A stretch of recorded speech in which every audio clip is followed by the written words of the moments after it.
The Introduction by J. Gordon Melton.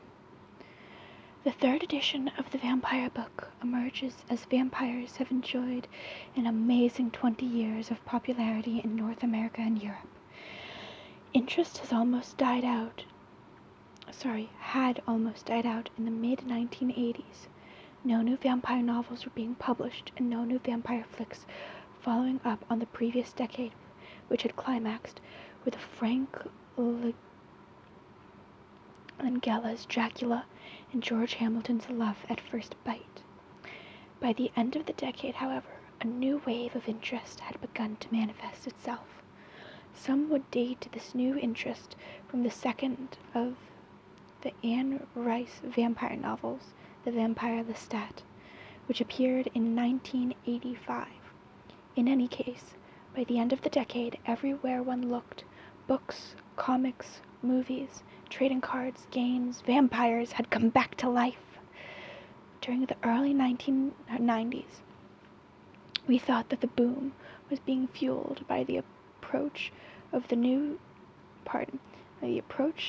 1997, the centennial of the publication of Bram Stoker's Dracula. Certainly, the number of new Dracula publications lent credence to that idea. But at the same time, Rice's novels were topping the charts, and Laurell Hamilton's novels began to be noticed too. No one picked up on the vampire's quiet penetration of the romance novel genre, nor understood that the vampire role-playing game was not just a fad. The centennial was celebrated widely, and then, instead of the expected letdown, a new television show about a young vampire slayer appeared as a mid-season entry on the WB Network's primetime lineup. Buffy the Vampire Slayer was the first successful show on the relatively new network, and led the way in its courting of a young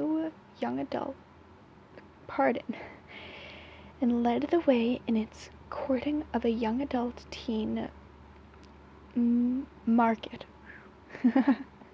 Sorry, my eyes aren't quite processing everything, or my mouth isn't processing everything I'm reading. Anyway, back to the book.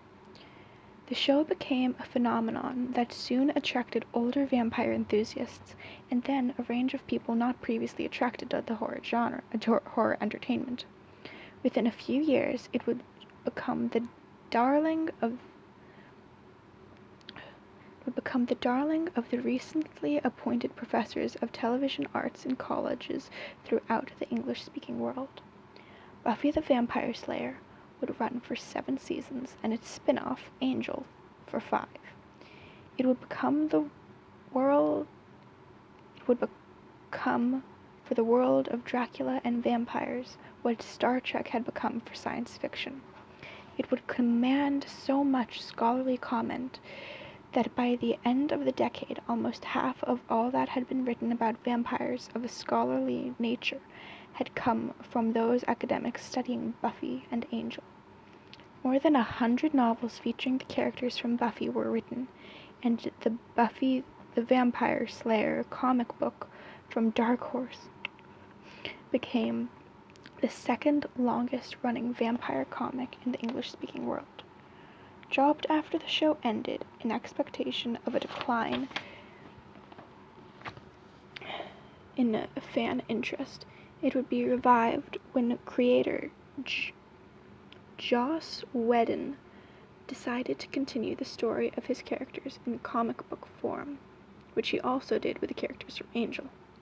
Meanwhile, romance publishers could not deny the popularity of the vampire, which developed an ever-growing presence among the audiences of female readers who made romance novels 50% of paperback book sales. And among romance writers, a new trend became evident. Rice had continued the storyline and characters after her first 2 books into a saga stretching through a dozen titles, and she was joined by Chelsea Quinn I am so sorry to this person's name I just butchered.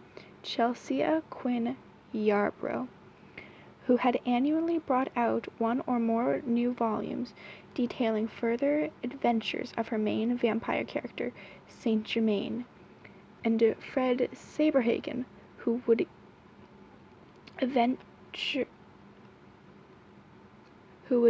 eventually produce 10 novels of the further adventures of his heroic Dracula. The new generation of vampire romance novels started turning out series of novels that followed groups of related characters through 3 or 6 or as many as a dozen or more, such as L.A. Banks, Christine Feehan, and Sherilyn Keane installments. The void created by the ending of Buffy the Vampire Slayer television show was being filled by authors writing for high school and junior high school youth, called the young adult market in the publishing world. Lisa Jane, or L.J. Smith, had a very successful young adult series, The Vampire Diaries, back in the 1990s, but now a new set of writers were appearing, most notably a young Mormon housewife called Stephenie Meyer, who would write what became the next blockbuster series about a young woman coming of age and her vampire lover. The Twilight Saga would stretch through 4 hefty volumes that not only would create the next generation of young vampire enthusiasts, but also challenge the dominance of the Harry Potter books, a non-vampire set of novels by J.K. Rowling that had taken the young adult and even younger world by storm. By the end of the decade, with Twilight Saga breaking records not just in the vampire world, but the whole realm of pop culture, vampires could seemingly be found everywhere.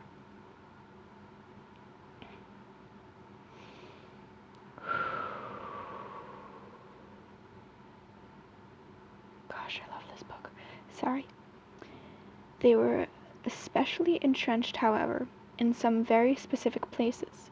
Even as Buffy was making her impact on American TV,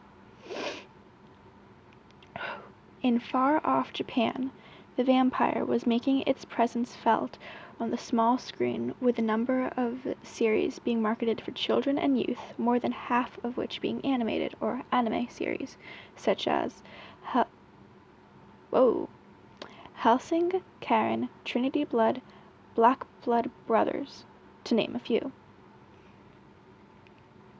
I have a problem with this grammar, sorry. The emergence on television of more than a dozen of these series heralded their future arrival in the West in both manga and DVD format. Along with the many television vamps and vampire DVDs, many direct-to-DVD movies, the vampire also continued its startling presence in comic books. A list of comic book vampires made by Massimo Introvigne, Robert 18 Bisang, and myself, the author, contains some 10,000 separate comic book issues with vampire stories released by the year 2000.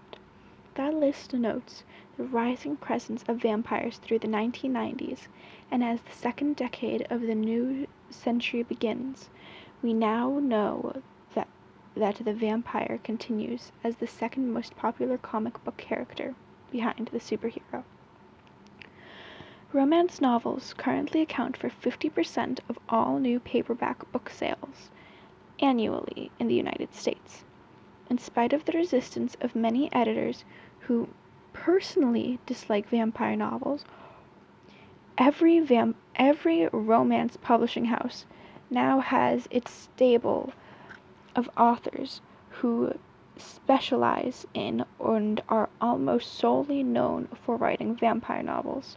Many of these writers chose their career with the POD, or Publish on Demand houses, where vampire romance novels formed a separate category soon after the different companies were founded in the 1990s. POD novels still constitute a sizable portion of new vampire novels published annually. The radical increase in the vampire's presence in pop culture in the last decade has been dominated by Buffy and Twilight. These two phenomena host to a continued truth about interest in vampires. Overwhelmingly, people who are vampire fans in later life began their attachment to vampires as teenagers.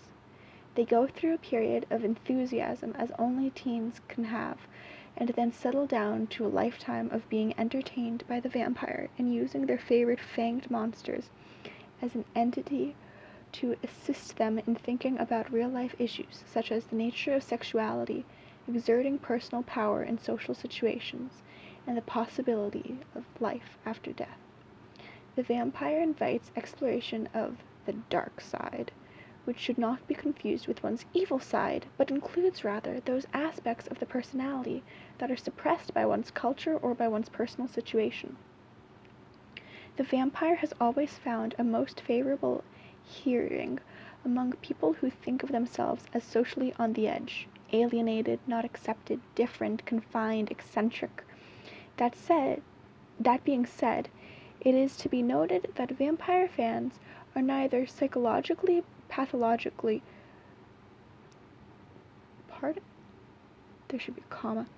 neither psychologically, pathologically, nor members of a socially oppressed social class.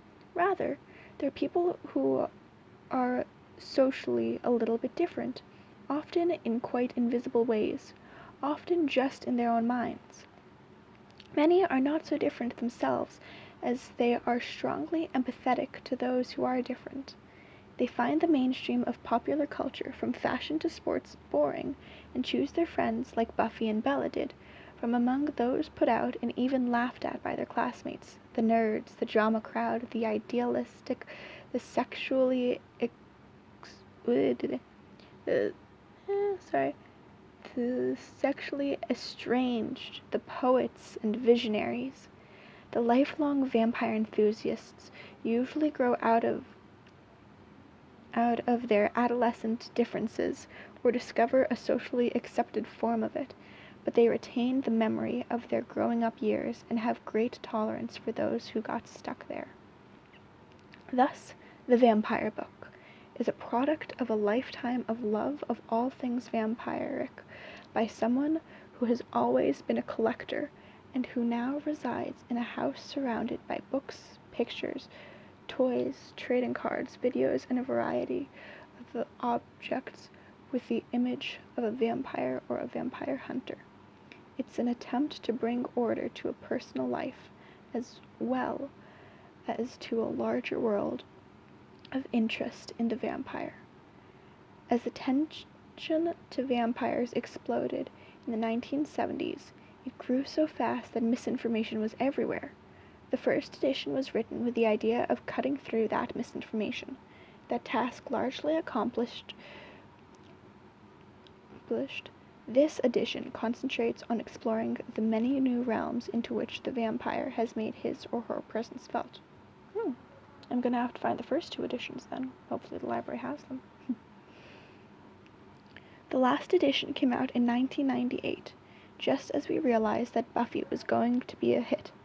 Now, sitting at the close of the first decade of the new century, this new edition can explore the Buffy phenomenon and its immense fallout fully. New entries discuss the vampire on television, the Twilight Saga, romance novels, and vampire-related paraphernalia. Such a difficult word, Mira. Sorry. There are a number of new entries on the authors of the more popular vampire novels, from horror writer Steve Niles to romance queens like Charlene Harris and Sherilyn Kenyon. There are entries on the most popular vampire movies of the last decade that took their place as top-grossing products of Hollywood: Blade, Underworld, Van Helsing, and the Twilight films.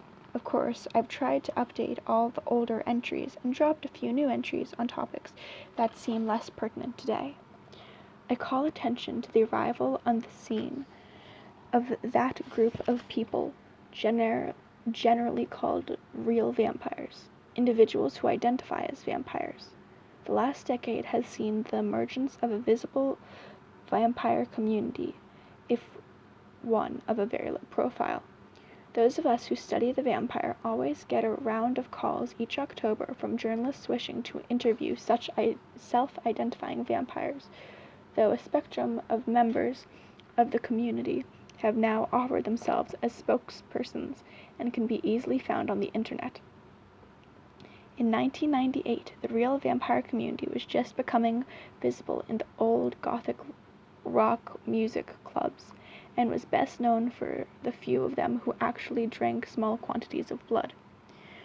Through the last decade, the community has become much more visible, and the psychic vampires among them assert themselves as the larger, more prominent element of the community. That community is now distinguished by some articulate leadership, such as Michael Bellinger? Not sure, sorry. That has created structures for interacting with the public, such as the Atlanta Vampire Alliance. The community has become the subject of several scholarly studies, most notably Joseph Laycock's Vampires Today, The Truth About Modern Vampirism, published in 2009. Increasingly, keeping up with the growing vampire world is beyond the ability of any one person.